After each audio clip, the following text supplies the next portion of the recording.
ఈరోజు అనగా తినబోతూ రుచిని చూసినట్లు ఈరోజు మన 13వ తారీఖు జరిగిన ఆంధ్రప్రదేశ్లో ఎన్నికలు గురించి నాకు తెలిసిన సమాచారము, నేను వివిధ మార్గాల్లో సేకరించిన సమాచారంను ఈరోజు నేను మీ అందరికి షేర్ చేయాలనుకొని ఈ వీడియో చేస్తున్నాను. ఎందుకంటే నేను ఈరోజు చేయడానికి కారణం ఏమంటే రేపు కొద్దిగా రుచి, అంటే రేపు 6 గంటలకి ఎగ్జిట్ పోల్స్ వస్తాయి కాబట్టి కాస్త రుచి తెలుస్తుంది. 4వ తారీఖు పూర్తి రుచి తెలుస్తుంది. అయినా కూడా ఈ రుచి ఏ విధంగా ఉందని కొద్దిగా డిస్కషన్ చేయాలని ఆలోచిస్తున్నాను. నేను 13వ తారీఖు పోలింగ్ అయిన తర్వాత దాదాపుగా 15, 16వ తారీఖు నుంచి నేను 8-9 రోజులు రాష్ట్ర వ్యాప్తంగా పర్యటించాను నేను సొంతంగా. అలాగే నాకు 3-4 జిల్లాలలో బంధుత్వం ఉంది. మా బంధుత్వాన్ని సమాచారం సేకరించి నేను తిరిగి 8-10 జిల్లాలు తిరిగి, అంటే నేనే డైరెక్ట్గా 40-50 అసెంబ్లీలలో తిరిగి ప్రజల్ని నాకున్న పరిజ్ఞానంతో ప్రజల్ని నేను అడిగి తెలుసుకునే విషయాలను బట్టి నేను ఈరోజు ఈ ఎన్నికల విశ్లేషణలో అంటే ఏ పార్టీకి ఎన్ని సీట్లు వస్తాయనే విషయం తెలియజేస్తున్నాను. దాదాపుగా నేను విశాఖపట్నం వరకు పోయాను, అనంతపురం, అన్ని జిల్లాలు చూసుకుంటూ నాకు వచ్చిన సమాచారం ఏమంటే ఈసారి జగన్మోహన్ రెడ్డిని ఇంటికి పంపించడానికైతే ప్రజలు నిర్ణయం తీసుకున్నారు.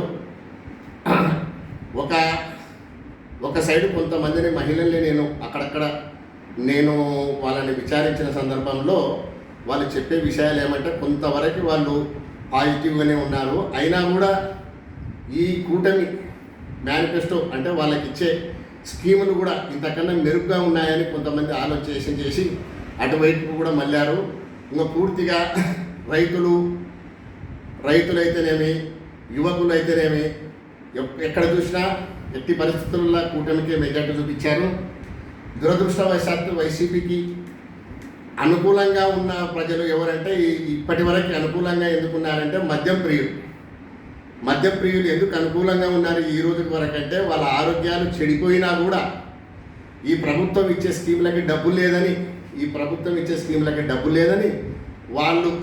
వాళ్ళ ఆరోగ్యం చెడిపోతుందని కూడా జగన్మోహన్ రెడ్డికి ఆర్థికంగా వెన్నుదన్నుగా నిలిచిన ప్రజలు కూడా ఈరోజు ఆయనకి వ్యతిరేకంగా మారి ఈరోజు పూర్తిగా కూటమికి ఓట్లేశారని తెలుస్తుంది.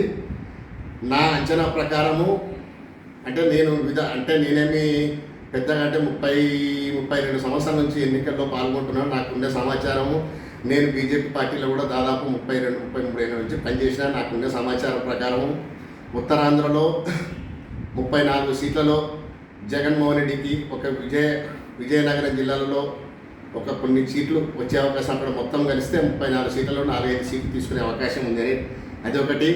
అలాగే 2 ఈస్ట్ వెస్ట్ జిల్లాల్లో 34 సీట్లు, అక్కడ కూడా ఒక 4-5 సీట్ల కన్నా ఎక్కువ తీసుకునే అవకాశాలు లేవు. నాకు వచ్చిన సమాచారము, నేను కూడా తిరిగి వచ్చిన తర్వాత కూడా వివిధ యూట్యూబ్ ఛానళ్ళలో సర్వేని పరిశీలించి, అంటే వాళ్ళు పెట్టింది కూడా ఏది వాస్తవం ఏది అవాస్తవం అని అంత పరిగణనలోకి తీసుకున్న తర్వాతనే నేను కూడా ఈ విశ్లేషణ చేస్తున్నాను.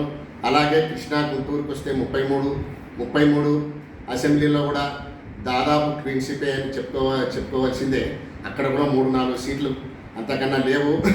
ఇంకా కృష్ణా, ఒంగోలు, నెల్లూరు 22 సీట్లు. ఆడ ఏమన్నా ప్రకాశం జిల్లాలో కొంత మెరుగ్గా ఉన్నాయి, ఒక 3-4 సీట్లు అంతే. అక్కడ కూడా 22లో కూడా 3-4 సీట్ల కన్నా లేదు. అదేవిధంగా రాయలసీమకు వస్తే 52 సీట్లు. 52 సీట్లలో ఇక్కడ మెరుగ్గా ఉంటుంది అని నేను కూడా కొంత అంచనా వేశాను. లాస్ట్ టైం కూటమికి 3 సీట్లు వచ్చాయి తెలుగుదేశం పార్టీకి, అప్పుడు ఇండివిజువల్గా పోటీ చేసింది. అప్పుడు 3 సీట్లు వచ్చాయి. వైసీపీకి 49 సీట్లు వచ్చాయి. కర్నూలు, కడప క్లీన్ షీప్ అయింది. అనంతపురంలో 2, చిత్తూరులో 1 వచ్చాయి లాస్ట్ టైము. ఈసారి అలా కాకుండా కూటమికి కూడా కొన్ని సీట్లు వచ్చి వైసీపీకి కొద్ది మెజార్టీ సీట్లు వస్తాయనే భావన నాకు ఒక 4-5 రోజుల కిందటి వరకు ఉండేది. ఆ తర్వాత కూడా 4-5 రోజుల నుంచి కూడా ఇక్కడ విచారణ చేస్తే తేలింది ఏమంటే ఇక్కడ కూడా మెజార్టీ సీట్లు కూటమే గెలుచుకున్నది అనే అవకాశాలు ఉంటాయనే సంకేతాలు వస్తున్నాయి. కాబట్టి ఏది ఏమైనా రేపటికి కొంత రుచి తెలుస్తుందండి. రేపు సాయంకాలానికి ఎగ్జిట్ పోల్స్ వస్తాయి.